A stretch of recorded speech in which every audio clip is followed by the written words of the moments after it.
Nothing to see here. Move along.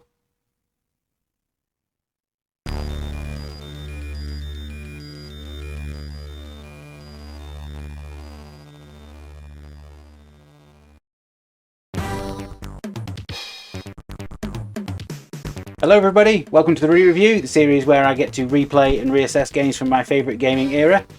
I'm Brian, also known as UKGN Zoidberg, and in this series I take a look back at all of the games that I reviewed when I used to be a writer for both Games X and Amiga Action.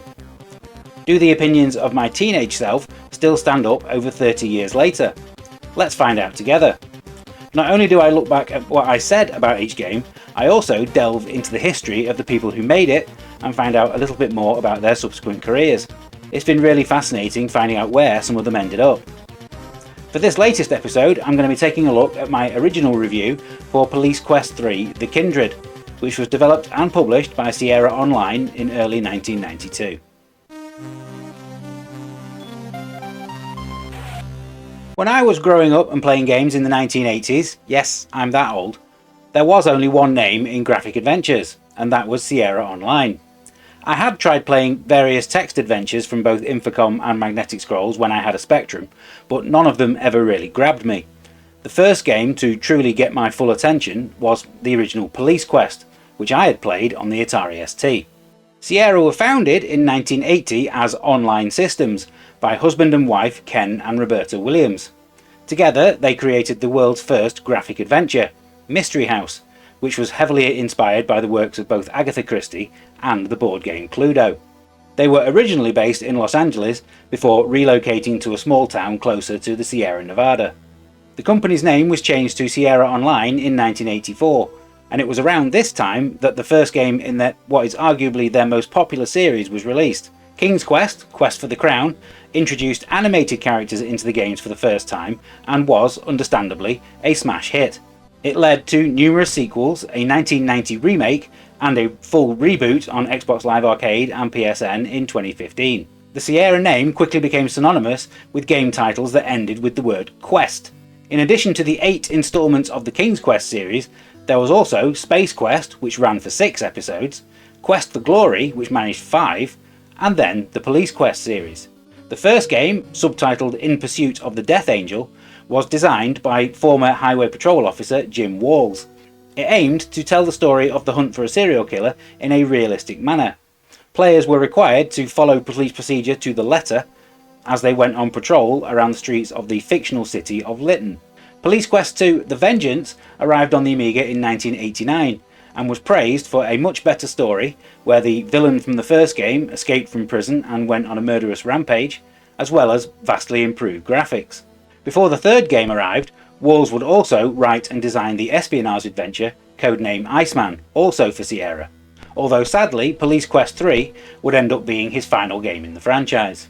The fourth game, Police Quest Open Season, was written by novelist Darrell F. Gates and featured both a new setting and protagonist.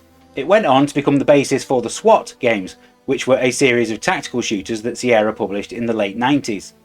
This was a difficult time for Sierra, with troubled takeovers and corporate restructuring, but they still managed to publish some great games. Among them was Relic Entertainment's Homeworld and an expansion pack for Diablo entitled Hellfire. They were also the publisher that brought Valve's Half-Life to the world in 1998, and let's face it, the entire gaming world should be grateful for that.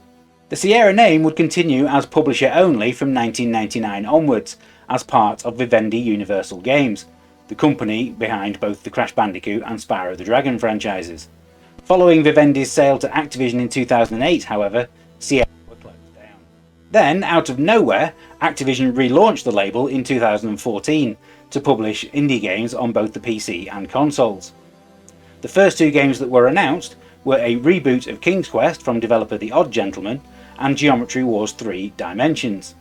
The revival was short-lived, however, and there haven't been any games published by the company since the 5th episode of King's Quest arrived in 2016. Now let's take a look back at my original review of Police Quest and see what I said about it.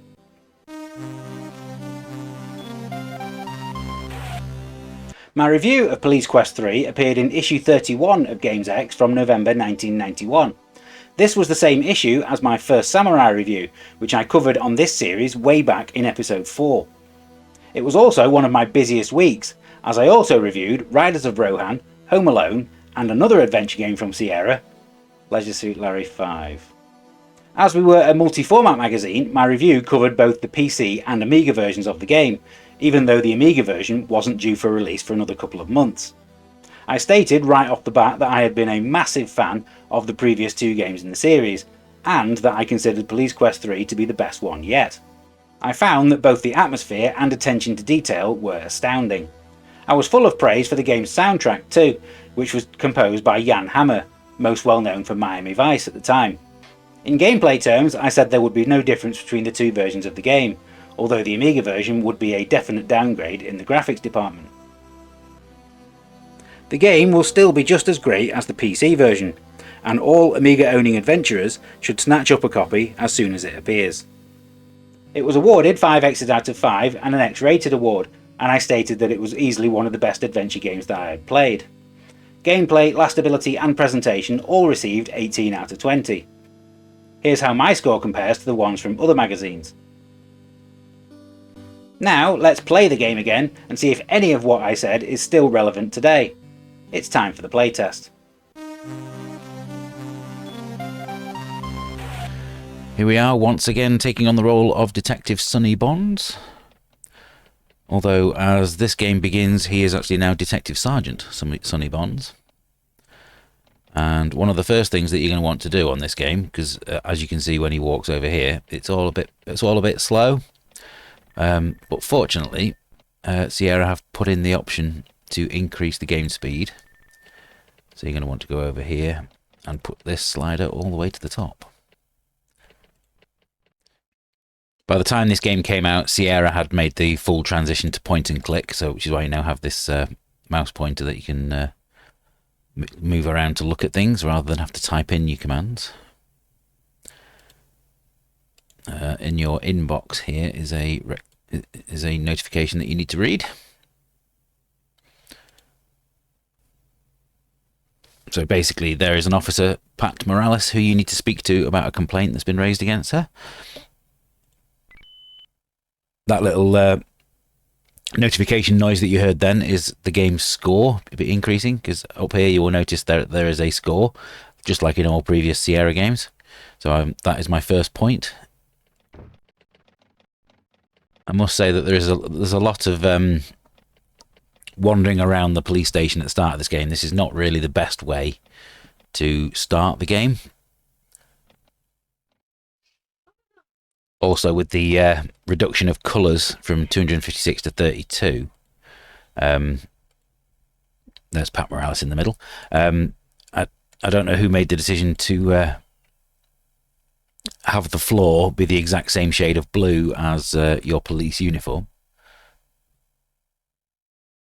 And it does strike me that this Amiga version of the game is a little bit of a lazy conversion.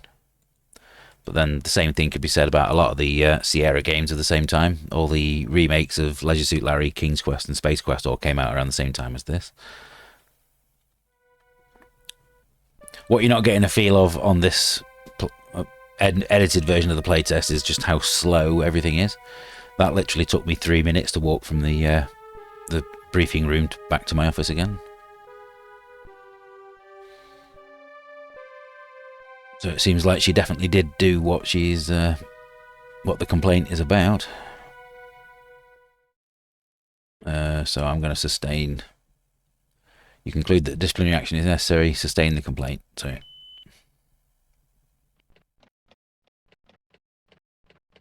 mean, all of these loading pauses are pretty horrendous. Would have been even worse if he was playing it off a floppy, but this hard drive installation is still pretty bad. Now, Sonny's locker is this one in the middle here, I believe. Yep, that's my locker. Click on it to open it.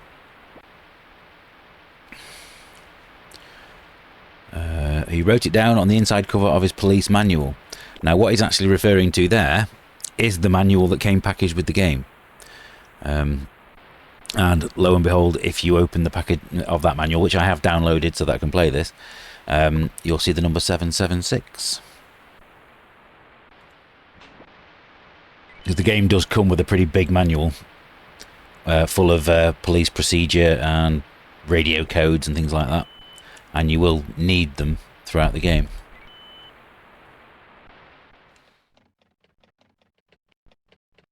So if I take that requisition card up to the top floor, I should be able to get my computer access card. Oh, Sonny Bonds, please call dispatch. Actually, I'll ignore what I just said, and I'll try and do that.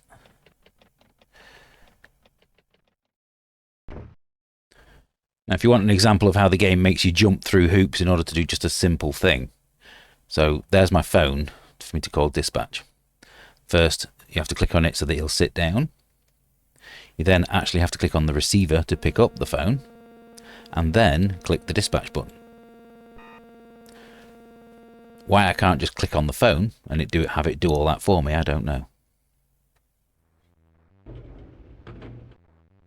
Okay, both of these cars are actually mine, but as I am in uniform and on patrol, I want to take the actual police car, and not the unmarked one.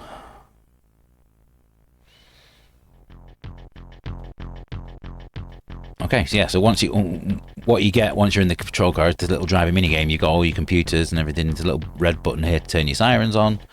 Currently says I'm doing 25 miles an hour southbound on 6th Street, which is where, yep.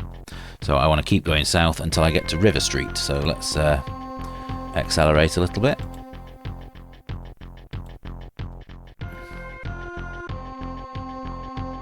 Once again, any potential fun that you could be having at this point is mitigated by how slow everything is.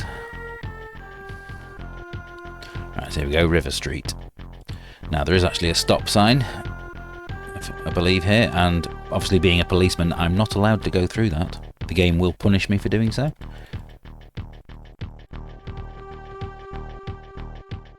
Right, go past Wall Street, and then I will need to stop, because then I'll be at Aspen Falls.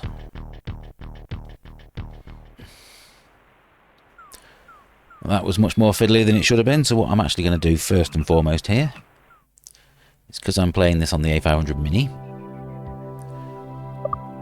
I am going to save my game.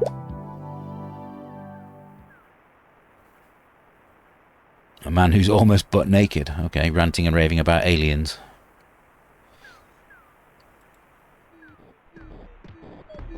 There's many ways that you can fail this fairly simple exercise that I'm about to do here.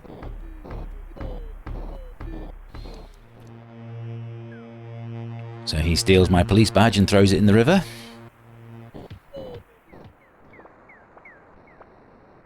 So I search his clothes. I've got his set of keys and a driver's license.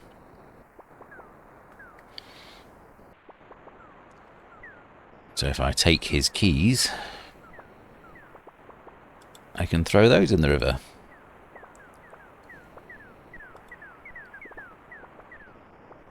But naturally, as you would imagine, this is gonna make him angry.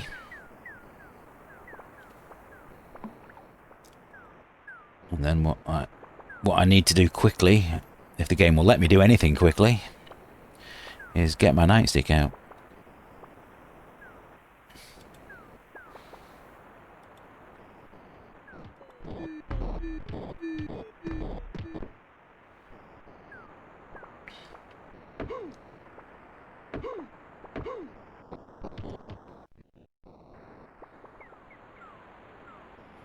And then the one other thing that I'm going to have to remember to do before I put him back in the police car is very, very important.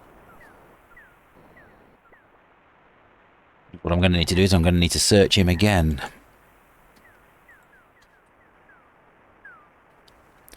And we discover a knife concealed in his briefs. Now, if I didn't do that, he would use that knife and kill me before I get back to the police station, because obviously being a Sierra adventure game, it is possible to die.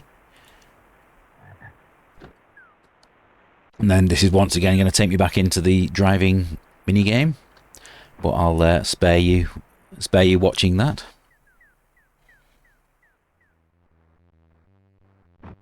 As you can see elements of games like LA Noire in the way that this game that game works was inspired by this.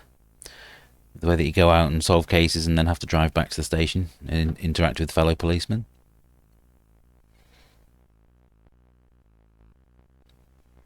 Just that this is not really the best version of this game.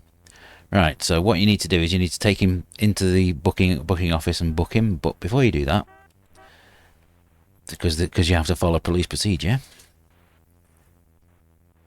you're going to have to open a locker and put your gun in it, because you can't go in there with your gun.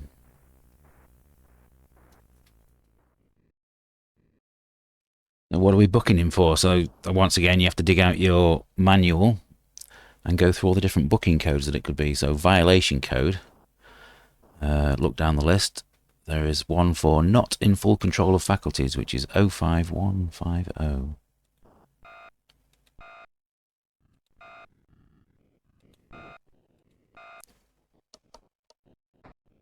So that's probably as good a place as any to end this playtest and move on to the final summary. Don't think the Amiga version is the best demonstration of how good this game can be.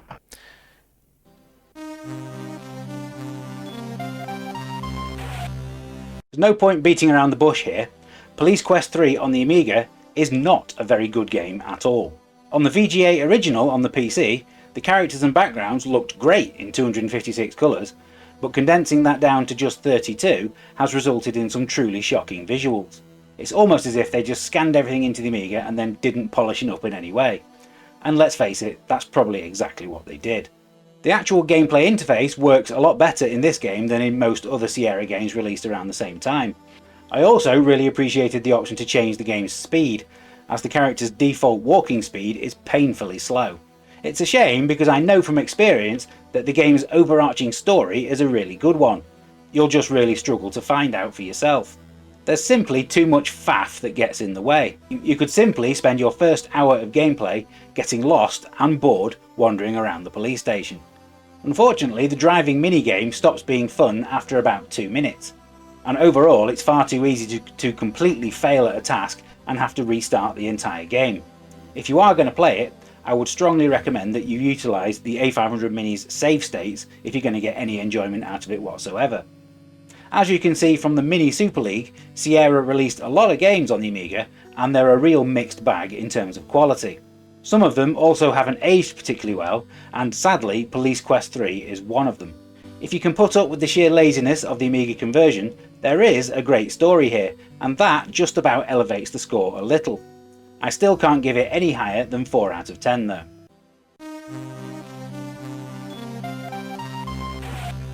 Thank you for watching this re-review on Police Quest 3. I'd really like to hear your opinion on this one, and also what's your favourite game from Sierra? Please let me know in the comments. I do read them all. If you're a fan of this series and any of the other Amiga videos that we produce, maybe consider becoming a channel VIP member. There's a link to the offer in the video description, and for just $1.99 a month you'll get early access to these videos, exclusive content, and you'll get to vote on what games we cover in future episodes. As we're about to enter October, the next few videos that we produce are all going to have a bit of a spooky theme, and if you want to make sure that you don't miss out on any of them, please give us a like, subscribe and hit that notification bell. As always, any opinions expressed in this video are mine and not those of the UK Gaming Network team, and they are just opinions. Yours may differ completely. Until next time, happy retro gaming. Bye for now.